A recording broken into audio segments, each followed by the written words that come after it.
9 చిల్లుల తోలు తిత్తిగానే కాంతి గల్గిన వజ్రఘటముగాదు. నిమిష నిమిషమునకు నీచులూరునే గాని పునుగు జవ్వాజీలు పుట్టబోవు. నీచమేది వట్టి నీటి బుగ్గయే గాని ఘన సువాసనమైన తనవుగాదు.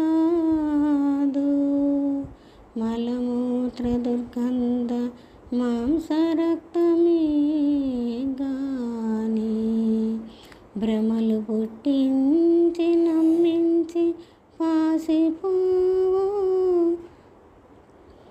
హృదయమా నిన్ను రక్షింపదు కడకు నీకు కన్న తండ్రియే భగవాన్ గాక గలరే